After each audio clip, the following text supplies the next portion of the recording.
आज हम class 7th की वर्क नंबर 13 करेंगे सामाजिक विज्ञान की, जो 1 सितंबर को आपको दी गई है।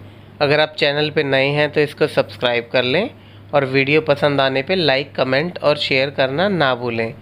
ये वीडियो हिंदी मीडियम के स्टूडेंट के लिए हम बना रहे हैं। अगर आप इंग्लिश मीडियम के स्टूडेंट हैं तो यहाँ पे एक लिंक मिलेगा आपको, वहाँ से आप इंग्लिश मीडियम की देख सकते हैं वर्कशीट सॉल्व होते हुए। सबसे पहले विद्यार्थी अपना नाम लिखेंगे, यहाँ कक्षा अध्यापक का नाम हो जाएगा। तो ये दिल्ली के सुल्तान के बारे में बताया गया है। पहले भी आपका चैप्टर यही चल रहा था, पिछली वर्कशीट में भी। तो देखते हैं इसमें क्या क्या बताया है। कुव्वत अल इस्लाम जामा मस्जिद, बेगमपुरी मस्जिद, मोठ मस्जिद, जमाली कमाली मस्जिद। उपरोक्त चित्र में दी गई मस्जिदों के निर्माण काल एवं उससे जुड़ी अन्य जानकारी अपने पाठ्य पुस्तक की सहायता से एकत्र कीजिए। तो ये जो इनके बारे में हमें बताना है कि कब ये बने थे और थोड़ी थोड़ी जानकारी लेनी है। तो जो आपका जो चैप्टर है किताब में, आप उसमें देखेंगे तो इसमें इनकी जानकारी दी भी गई है, वहीं से मैंने ये कुछ जानकारियाँ लिखी है। तो सबसे पहले हम देखेंगे कुव्वत अल इस्लाम मस्जिद या कुतुब मीनार। 12वीं सदी के आखिरी दशक में बनी कुव्वत अल इस्लाम मस्जिद तथा उसकी मीनारें। अब ये पता चल जाएगा 12वीं सदी के आखिरी में बनी है। यह जामा मस्जिद दिल्ली के सुल्तानों द्वारा बनाए गए सबसे पहले शहर में स्थित है। इतिहास में इस शहर को दिल्ली कुआना, पुराना शहर, और आजकल ये बोल जाते हैं इसको दिल्ली। इस मस्जिद का इल्तुतमिश और अलाउद्दीन खिलजी ने और विस्तार किया। मीनार 3 सुल्तानों कुतुबुद्दीन ऐबक, इल्तुतमिश और फ़िरोज़ शाह तुगलक द्वारा बनाई गई थी। तो ये 3 जनों ने मिलकर बनाई थी। पहले कुतुबुद्दीन ऐबक ने, फिर इल्तुतमिश और फ़िरोज़ शाह तुगलक, इन तीनों ने बनाई गई थी। अगली ये बताया गया है बेगमपुरी मस्जिद। यह मोहम्मद तुगलक के राज्यकाल में दिल्ली में उनकी नई राजधानी जहांपनाह, विश्व की शरणस्थली के मुख्य मस्जिद के तौर पर बनाई गई थी। तो ये कहाँ, दिल्ली में ही बनाई गई थी नई राजधानी के उसमें। मानचित्र 1 में जहांपनाह ढूंढिए। तो ये आपकी बेगमपुरी मस्जिद के बारे में बता रखा है। फिर अगली थी आपकी मोठ की मस्जिद। मोठ की मस्जिद सिकंदर लोदी ने के शासनकाल में यह उसके मंत्री द्वारा बनाई गई थी। तो ये मोठ की मस्जिद किसके शासनकाल में बनी थी? सिकंदर लोदी के। और किसने बनाई थी? उनके एक मंत्री ने। फिर ये फ़ोटो दी गई है आपके जमाली कमाली की मस्जिद। ये 1520 के दशक के आखिरी दिनों में निर्मित की गई थी।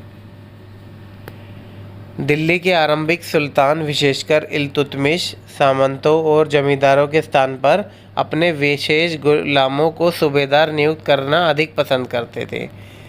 भैया वो अपने चापलूसों को बनाते थे सूबेदार वगैरह जमींदारों की जगह। क्यों? क्योंकि वो उनकी मक्खनबाजी करते थे, उनकी बात मान लेते थे, जी हुजूरी करते थे।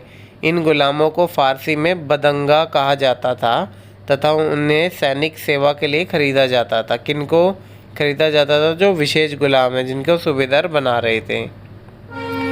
फिर खिलजी तथा तुगलक शासक बंदगा का इस्तेमाल करते रहे। अब बंदगा क्या था? जो ये गुलाम है विशेष। और साथ ही अपनी आश्रित निम्न वर्ग के लोगों को भी ऊंचे राजनीतिक पदों पर बैठाते रहे। ऐसे लोगों को सेनापति और सूबेदार जैसे पद दिए जाते थे। कौन किन किन को दिए जाते थे? तो विशेष गुलाम है या निम्न वर्ग के जो लोग थे उनको ऊंचे राजनीतिक पदों पे बैठाया जाता था, जैसे सेनापति और सूबेदार पे।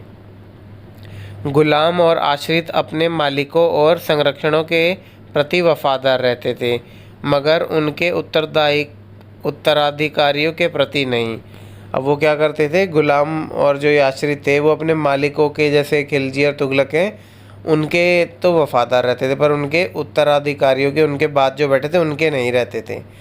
नए सुल्तानों के अपने नौकर होते थे। फलस्वरूप किसी नए शासकों के सिंहासन पर बैठना ही प्राय नए एवं पुराने सरदारों में टकराव शुरू हो जाती थी। क्यों हो जाती थी? क्योंकि जो नए सुल्तान हैं उनके अपने अलग नौकर होते, तो आपस में लड़ते रहते थे। सुल्तानों की तरह खलजी और तुगलक शासनों ने भी सेनायकों को भिन्न भिन्न आकार के इलाकों के सूबेदार के रूप में नियुक्त किया। अब जैसे सुल्तानों ने किया था उसी तरीके से खिलजी और तुगलक शासनों ने भी सेना के जो नायकों को हैं उनको अलग अलग इलाकों का सूबेदार बना दिया था ताकि वो उसकी देखरेख कर सके। यह इलाके इक्ता कहलाते थे और इन्हें संभालने वाले इक्ता या मुक्ति कहे जाते थे।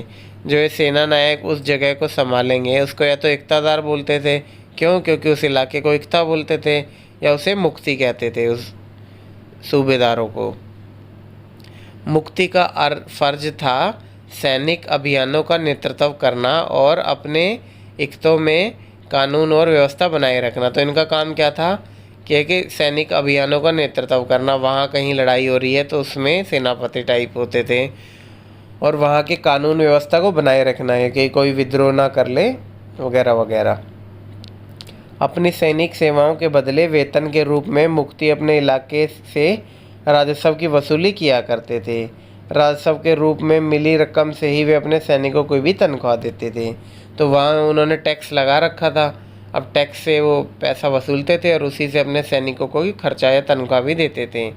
मुक्ति लोगों पर काबू रखने का सबसे प्रभावी तरीका यह था कि उनका पद वंश परंपरा से ना चले और उन्हें कोई भी इक्ता थोड़े थोड़े समय के लिए मिले जिसके बाद उसका स्थानांतरण कर दिया जाता था। तो इन्होंने क्या किया था, खिलजी वगैरह ने, इन्होंने जो मुक्ति थे उनको ऐसे नहीं करते थे कि ताकि एक बार मुक्ति कहीं उसका इलाके का बन गया तो उसका वंश या उसका बेटा ही दोबारा मुक्ति बनेगा और उनकी ज़्यादा ना चले, इसलिए उनका बार बार ट्रांसफ़र करते रहते थे। एक बार यहाँ फिर कहीं और, फिर थोड़े दिनों बाद कहीं और। अलाउद्दीन खिलजी और मोहम्मद तुगलक के शासनकाल में नौकरी के कठोर नियमों का सख्ती से पालन किया जाता था।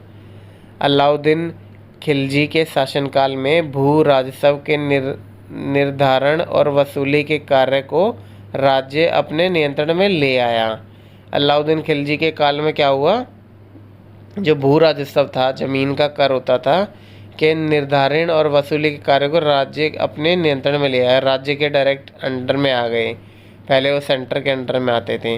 स्थानीय सामंतों से कर लगाने का अधिकार छीन लिया गया एवं स्वयं उन्हें कर देने के लिए बाध्य किया गया। जो पहले सामंत होते थे, स्थानीय लोकल पीजेंट होते थे, उनसे अधिकार छीन लिया कर लगाने का और खुद से बल्कि उनसे बोलने लगे कि तुम हमें कर दो। उस समय 3 तरह के कर लिए जाते। तो अलाउद्दीन खिलजी के शासनकाल में किस प्रकार के 3 प्रकार के कर लिए जाते थे। कृषि पर, जिसे खराज कहा जाता था और जो किसान की उपज का लगभग 50% होता था। तो अब देखो उस टाइम पे भी किसानों के साथ कितना ख़राब होता था कि जितना उन्होंने कमाया उसका 50% तो वो कर के रूप में ले लेते थे। फिर दूसरा मवेशियों पर, जो मवेशियाँ चराता था या रखता था उस पर भी कर लगता था। और तीसरा कर होता था घरों पर। तो अब यदि आप सल्तनत काल में इक़्तिदार होते तो आप कौन कौन से कार्य कर रहे होते, तो ये भी हमने पढ़ा ही है। क्या क्या कार्य कर रहे होते हम, सैनिक अभियानों का नेतृत्व कर रहे होते, अपने इक्तों में कानून और व्यवस्था बनाए रखना, अपनी सैनिक सेवाओं के बदले वेतन के रूप में अपने इलाके से राजस्व की वसूली करना और उस राजस्व के रूप में मिली रकम से ही अपने सैनिकों की भी तनख्वाह देना। फिर प्रश्न नंबर 2, अलाउद्दीन खिलजी के शासनकाल में कर प्रणाली की विशेषताओं की वर्णन कीजिए। तो कौन कौन सी कर प्रणाली थी? 3 प्रकार की वो थी। कृषि पर, जिस खराज कहा जाता था और जो किसानों की उपज का लगभग 50% होता था। एक तो ये कर प्रणाली थी और मवेशियों पे भी कर लगाया जाता था और घरों पे भी कर लगाया जाता था। इसी के साथ हमारी आज की ये वर्कशीट कंप्लीट हुई। मिलते हैं नेक्स्ट वीडियो में नेक्स्ट वर्कशीट के साथ। Don't forget to like, comment, share and subscribe the channel. Thank you.